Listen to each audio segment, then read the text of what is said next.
자, 미국 증시의 분위기를 생생하게 전해드리겠습니다. 이항영의 월가이드 시간이고요. MTN 이항영 전문위원 함께하겠습니다. 어서 오세요. 네, 안녕하세요. 네, 안녕하세요. 장중 내내 상승을 시도하던 미국 증시가 결국은 하락 마감했는데 어떻게 보셨어요? 네, 큰 폭으로 내려간 건 아니지만 여하튼 6일 연속으로 네네. 스트레이트로 내려갔습니다. 지난주였죠. 월요일 날, 화요일 날 이틀간 급반등한 걸 비하면 그 위에는 한마디로 무기력한 장세가 이어지고 있습니다. 소비자 물가 지수가 전 세계 어떤 금융에 관련된 사람뿐만이 아니라 보통 소비자들도 지금 가장 걱정하는 것이 바로 우리나라 시간 오늘 밤에 발표되죠. 네네. 한국 시간은 9시 반쯤 발표될 텐데요. 그 소비자 물가 지수, 소위 CPI라는 거에 대해서 걱정의 목소리를 갖고 있죠. 그러다 보니 모든 사람들이 투자하기가 지금 겁나는 거죠. 뭔가 살려는 사람도 겁나고 팔려는 사람도 겁나는 그런 것들이 이어지고 있습니다. 딱 한 달 전에는 예상보다 높게 발표됐거든요. 그러니까 그런 것들을 때문에 주가가 좀 급락했던 기억이 있습니다.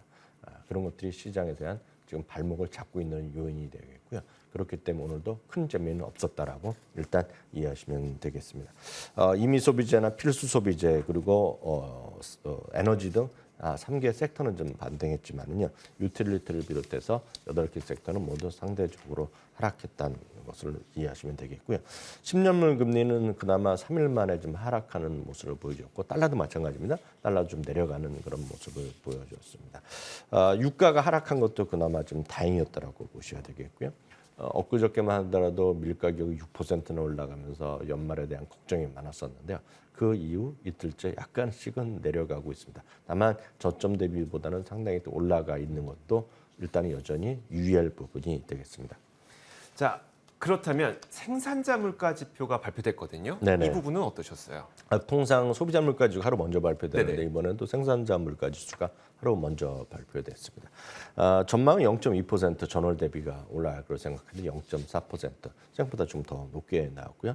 전년 동기 대비도 마찬가지입니다. 8.4%가 올라갈 거라 생각했는데 8.5%가 올라갔습니다. 그나마 7월부터 8월, 9월에서 3개월 연속으로 스트레이트로 낮아진 것은 다행입니다. 다만 이제 더 중요한 것은 소비자 물가 지수 오늘 밤인데요. 많이들 이미 다들 아실 것 같습니다. 이게 아시다시피 우리나라 소비자 물가 지수 몇 % 올라가는지 이거 별로 관심이 없거든요. 그러니까요. 국내 주식 하시는 분 큰 관심이 없습니다. 지금 우리나라 지금 어저께 기준금리 50bp 올렸지만 우리나라 기준금리에 대해서 딱 알고 있는 분이 몇 분이나 있었겠습니까? 그렇죠. 저 자신도 모르고 네네. 살았는데 하도 들으니까 이제 익숙한 거거든요. 오늘 밤에 소비자 물가 지수 전망은 8.1%입니다. 전망은 8.3%, 그 8월은 이제 8.3%였는데요. 지난달에 말씀드렸다시피 생각보다 좀 안 좋게 더 높게 나왔는데요. 이번에도 마찬가지입니다. 혹시라도 이거보다 더 높게 나오면 주가는 또 재미있을 여지를 좀 없앨 수밖에 없는 거죠. 혹시 7% 후반 정도 나오면 일부, 극히 일부는 그렇게 얘기하는 사람들이 네네. 있는데 사실 그런 분들은 지난달에부터 7% 후반 얘기했었거든요. 여하튼 7% 후반 나오면 상당히 긍정적일 수 있겠죠.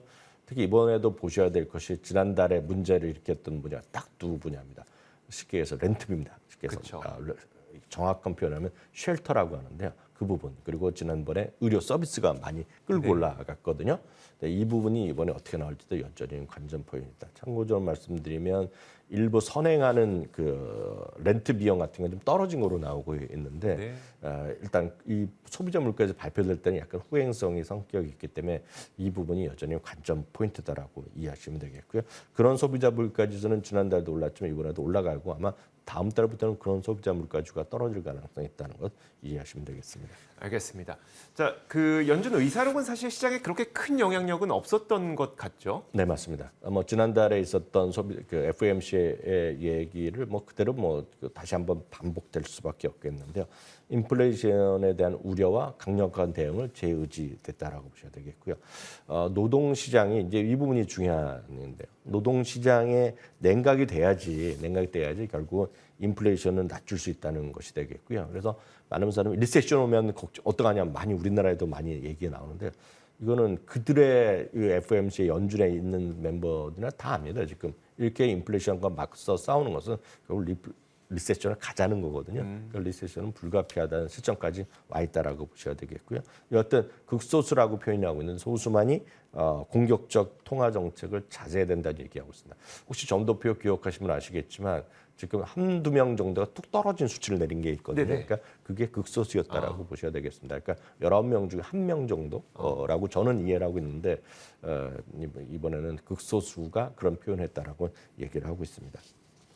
자, 좋습니다. 그럼 이제 종목별로 한번 살펴보도록 하겠습니다. 본격적인 실적 발표 시즌이 시작되다 보니까 실적을 발표하고 종목별 주가의 움직임이 나타난 기업들이 있었어요. 네, 맞습니다. 이미 이제 실적은 3분기 실적은 이제 그 20여 개 기업이 발표했습니다. 다만 왜 오늘부터 실적 시즌을 생각하면 이제 다수의 기업들이 본격적인 얘기하기 때문에 그런 겁니다. 그래서 최근에는 작년 말부터 해서 펩시코가 제일 먼저 하고요. 이제 오늘 밤부터 해서 이제 금융회사들이 나옵니다. 블랙락 포함해서 네네. 금융회사 나오는데 오늘 펩시코의 실적에 너무 이걸 보고 좋아진다고 생각하시면 안 될 것 같습니다. 아, 여하튼 그래요? 펩시코는 왜냐하면 소비자 전형적인 필수 소비자잖아요. 네네. 금리랑 상관이 없죠. 네. 금리가 하고 아무리 힘들더라도 먹고 마시는 건 하지 않습니까? 여기 보면 펩시는 여러 가지를 합니다. 과자도 하죠. 그렇죠. 그리고 콜라도 하죠. 콜라에 무슨 여러 가지 얘기하지만 다이어트 요즘 많이 제로 콜라 이런 거 많이 드시잖아요. 네네. 그러니까 그런 것도 하죠.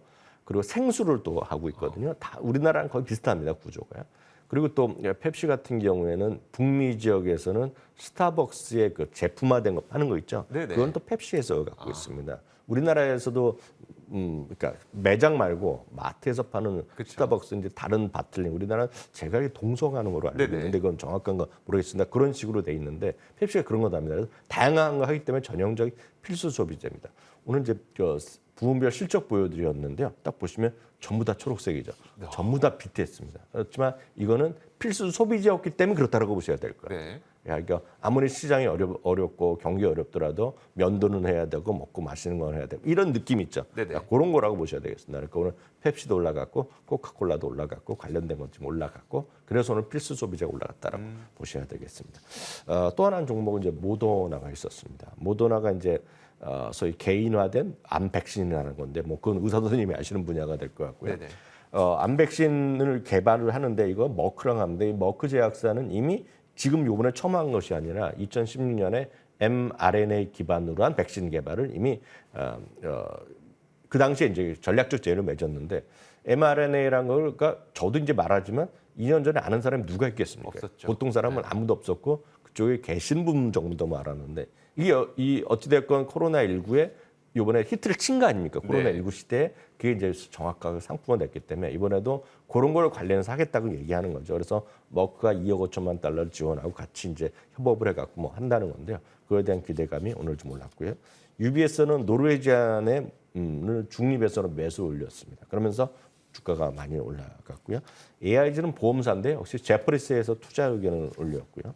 우버랑 리프트가 어제는 바로 이제 안 좋은 얘기가 있었는데요. 이렇게 떨어지다 보니까 고든 헬스케이스라는 곳에서 이거 너무 매력적인 가격까지 떨어져 있다는 얘기하면서 중립에서 매수를 올렸고 그래서 목표 주가가 24달러 올라갔고요. 어저께 떨어진 걸 다 회복을 됐지만 5% 이상 급등했습니다. 그밖에 애플과 테슬라는 보합 정도에 움직였고 이 정도만 오늘 확인하시면 되겠습니다. 그 이머징 마켓이 한국 시장이 좀 흔들리고 있어서 이 부분 좀 간략하게만 한번 짚어주시면 어떨까요? 내일 좀 더 자세히 말씀드리지만 네네. 가장 핵심적인 거는 이거라고 보셔야 될 것 같습니다. 이머징 마켓이나 특히 한국도 마찬가지인데요. 전 세계 S&P 500 대비 쉽게 해서 IT요. 네. IT랑 쉽게 해서 커뮤니케이션 서비스를 정확한 섹터로 보면 그런 걸 우리가 전체 통합적으로 IT라고 얘기하고 있는데 그 비중이 높은 겁니다. 예를 들어서 그건 이머징 마켓 전체를 보면 대만 반도체가 제일 많고요. 그다음에 삼성이 있겠고요. 그다음에 그 인포시스라는 것은 이제 인도의 콜센터부터 시작한 친구들이거든요. 이것들이 정확한 IT고 그 밖에 커뮤니케이션 예를 들어서 네이버 이런 것들이 있지 않습니까? 네. 이런 거가 다 여기 들어가 있거든요. 이런 것들의 비중이 크기 때문에 전체적으로 올해 상대적으로 더 떨어지고 있고 한국이 더 떨어져 있기 때문에 이거는 금리만 낮아지고 결국 그래서 아하. 한 달러만 좀 안정되면 이런 쪽에 상대적인 또 부가 있겠죠. 네, 알겠습니다. 자, 이렇게 미국 증시 분위기 상세하게 살펴봤습니다. 이항영 전문위원이었습니다. 고맙습니다. 자, 저희 굿모닝 글로벌도 여기서 마치겠습니다. 내일 같은 시간에 찾아오겠습니다. 함께해 주신 여러분 고맙습니다.